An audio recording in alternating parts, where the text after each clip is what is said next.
Hello friends, once again it's Pinky Patel. Last time जब मैंने video download किया था तो आप लोगों का ढेर सारा प्यार मिला, ढेर सारी कमेंट्स भी आई। मुझे अच्छा लगा, थैंक यू सो मच। और मेरे कई फ्रेंड्स ने मुझे कॉल करके पूछा कि तुम ठीक हो वहाँ पे। मैं पर्सनली उनको थैंक यू बोलना चाहती हूँ और कहना चाहती हूँ कि हाँ मैं यहाँ पे ठीक हूँ और सही समय का वेट कर रही हूँ कि कब फ्लाइट शुरू हो और मैं घर वापस आऊँ। बस आप मेरे लिए प्रार्थना करना कि सब कुछ सही से हो जाए और जो भी अभी कोरोना वायरस की वजह से परिस्थिति खड़ी हुई है हमारे सामने, बड़ी समस्या है, तो वो जल्दी से अच्छी तरह से सब कुछ अच्छा हो जाए। दूसरे टाइम पे ये वीडियो बनाने का मुझे इसीलिए विचार आया कि दुनिया में एक चीज़ मैंने एवरीवेयर नोटिस की है कि किसी को समझाना और किसी को समझना, ये आई थिंक आज हमारे लिए बहुत हार्ड हो चुका है हमारी लाइफ में।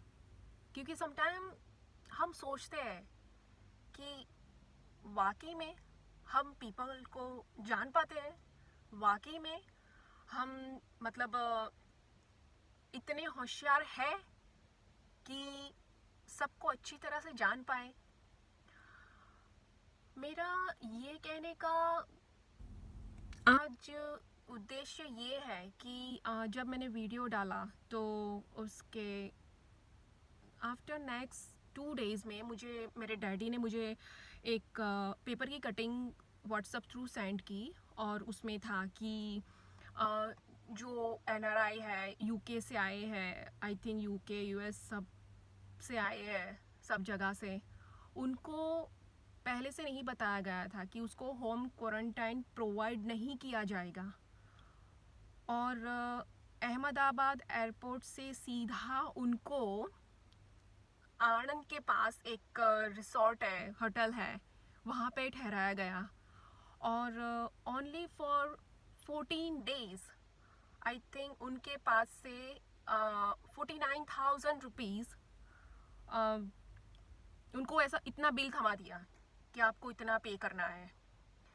तो मेरा यहाँ पे कहना ये है कि अभी जो प्रेजेंट टाइमिंग में सिचुएशन क्रिएट हुई है ये कोरोना वायरस की वजह से, तो उसी में आई थिंक हमें एक दूसरे के साथ भावनात्मक लेवल से जुड़ना चाहिए, ना कि अपना फ़ायदा देखना चाहिए।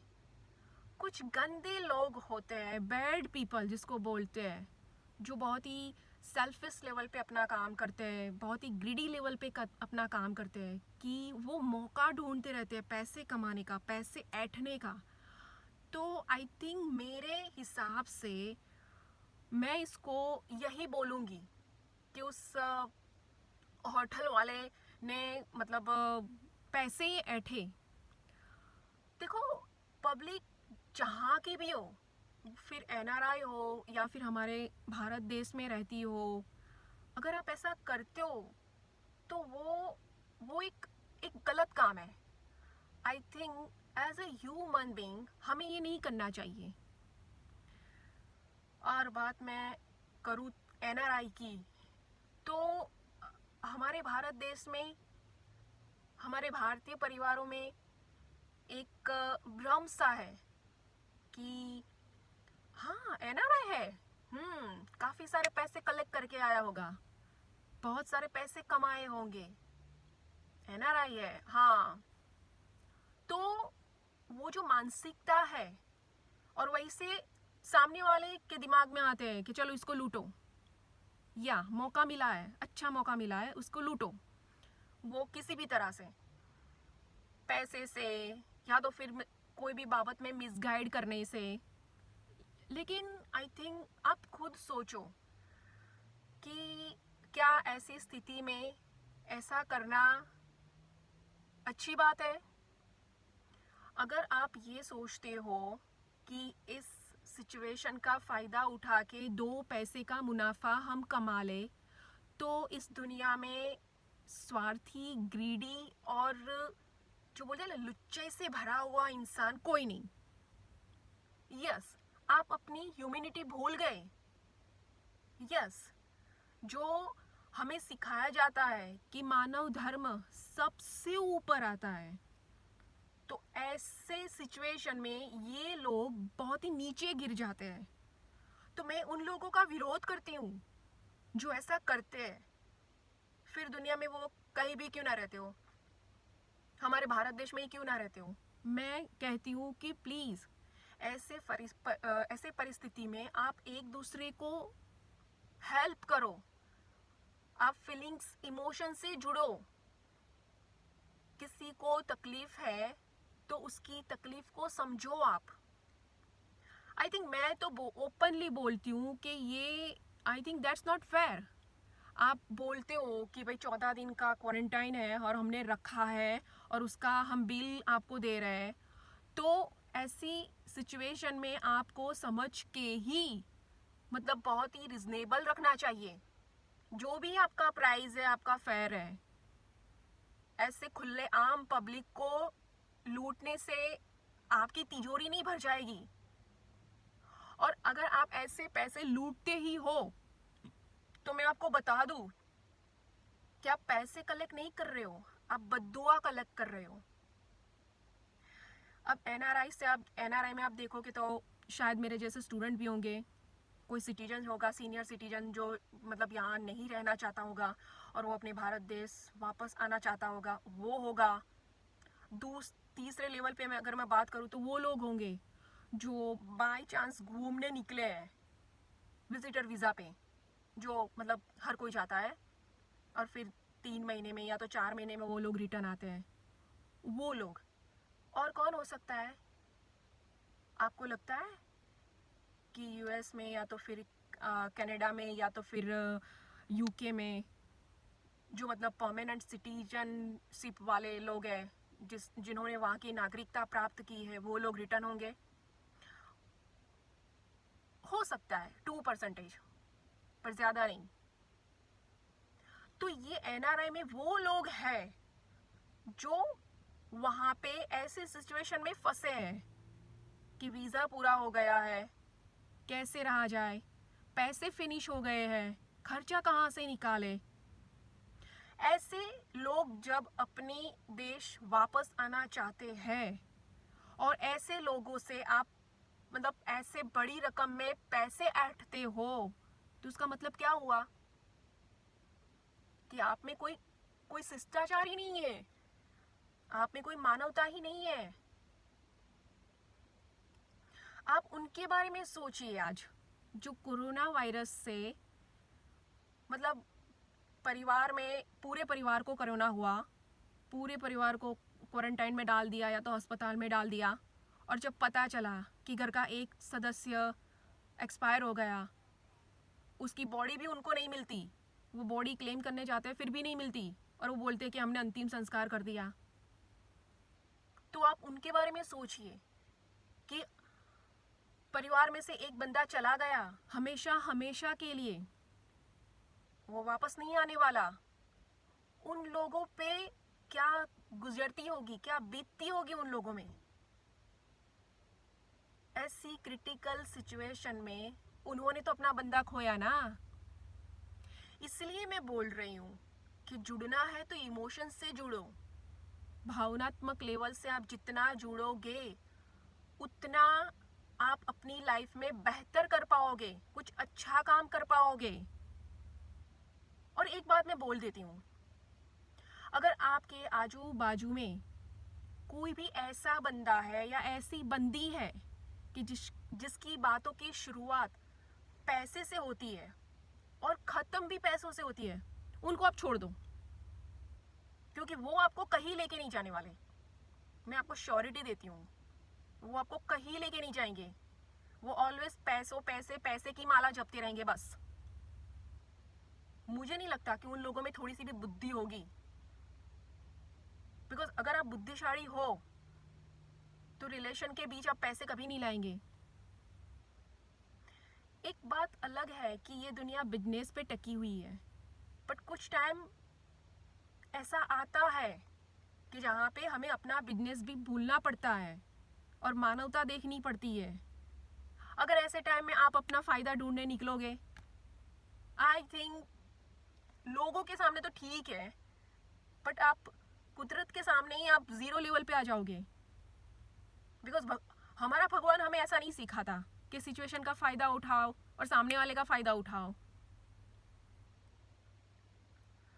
सो आज मैं यही कहना चाहती हूँ कि वो जो आनंद में जो था रिसोर्ट वाला या होटल वाला वॉट एवर, मुझे नहीं लगता कि उसने मतलब अच्छा काम किया है। और मैं पीपल से अपील करती हूँ कि आपको कहीं भी ऐसा कुछ दिखे कि ये गलत हो रहा है तो प्लीज़ उसके सामने आवाज़ उठाइए, उसका विरोध कीजिए। हमारे देश में मतलब फ्रीडम ऑफ स्पीच है, हम बोल सकते हैं। गलत के सामने आवाज़ उठाना अच्छी बात है। क्यों सहन कर रहे हो? और हो सकता है कि गवर्नमेंट और सब इन लोगों का थोड़ा सा टाइप हो, बट मैं ये भी बोलती हूँ कि अगर ये हुआ है तो कहीं ना कहीं गवर्नमेंट भी अपना रास्ता भूली है। यस, ऐसा नहीं होना चाहिए था। अगर मैं कहती हूँ, अगर आप उसको जानते हो, पर्सनली बोलो, फेस टू फेस बोलो कि ये तूने अच्छा नहीं किया। हमारे समाज में बहुत सारे ऐसे काम हैं जो बहुत ही इलीगल तरीके से होते हैं, तो बोलना ज़रूरी है। अगर हम आपस में बोलेंगे, अगर आपस में ऐसे कह, अरे हमारा क्या, हमसे थोड़ी जुड़ा है, हमारा थोड़ा नुकसान हुआ, अगर आप ये सब सोचते हो, अगर आपके पास यही वर्डिंग है, तो मैं बोलती हूँ कि आप गलत हो, आप टोटली रॉन्ग हो। सच है तो सच बोलो। मुझे मुझे ये पता नहीं चलता कि लोग इतने निष्ठुर कैसे हो सकते हैं। मतलब जहाँ भी देखो बस लोग अपना फ़ायदा उठाते हैं। क्यों? कहाँ से सीख के आए? अपने मम्मी पापा से? अपने घर के एटमॉस्फियर से? Please don't do that. ऐसा मत करो। इस सिचुएशन में बहुत सारी जाने गई है। बहुत सारे परिवार ऐसे होंगे कि जिसने अपना पिता खोया, जिसने अपना बेटा खोया, जिसने अपनी मम्मा खोई, जिसने अपना भाई खोया या तो फिर बहन खोई। आप थोड़ा सा उनके बारे में सोचिए, उनकी जगह पे जाके खड़े रहिए और सोचिए कि कितना दुखदायक है। जिस पे बीतती है उससे ही पता चलता है कि हमारे साथ क्या हो गया।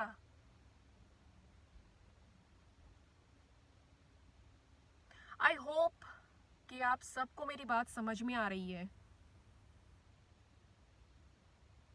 मुझे लगा कि मुझे बोलना चाहिए, सो मैंने बोला। और ऐसे मुद्दों पे मैं बोलना पसंद करती हूँ। मुझे किसी का डर नहीं है। जब से दुनिया को जानने की कुदरत ने शक्ति दी है, तब से मेरे डैडी का भी एक मेरे लिए एक स्लोगन है, डरना मना है। लाइफ में कुछ भी हो जाए, गलत के सामने हमेशा बोलते रहो। अगर नहीं बोलोगे तो यही प्रूफ होगा कि आपको अपनी रिस्पॉन्सिबिलिटी ही पता नहीं है कि आप क्या करते हो और क्या करने जा रहे हो। आपका लाइफ का पाथ ही क्लियर नहीं है। सो प्लीज़, लास्ट टाइम मैंने आपको नहीं बोला था कि मेरा वीडियो शेयर करना, लाइक करना, कमेंट देना, बट मैं इस टाइम बोलती हूँ कि प्लीज़ मेरे इस वीडियो को इतना शेयर कीजिए कि जो रिसोर्ट वाला बंदा है जिसने ज़्यादा पैसे ऐंठे हैं उस तक पहुँचे और उसको पता चले कि बड़ी दूर से मेरे लिए कोई अगेंस्ट में खड़ा है कि तुमने गलत किया, तुम्हें ये नहीं करना चाहिए था, तुम्हारी आत्मा एक बार भी धिक्कारती नहीं है। और अगर आप पूरा जीवन ऐसे ही करते रहे और ऐसे ही किया है आपने, तो मैं आपको बोलूँगी कि आप पक्का शैतान हो। या बिकॉज शैतान को किसी की पड़ी नहीं होती, वो सिर्फ अपना मुनाफा देखता है, अपना फ़ायदा देखता है।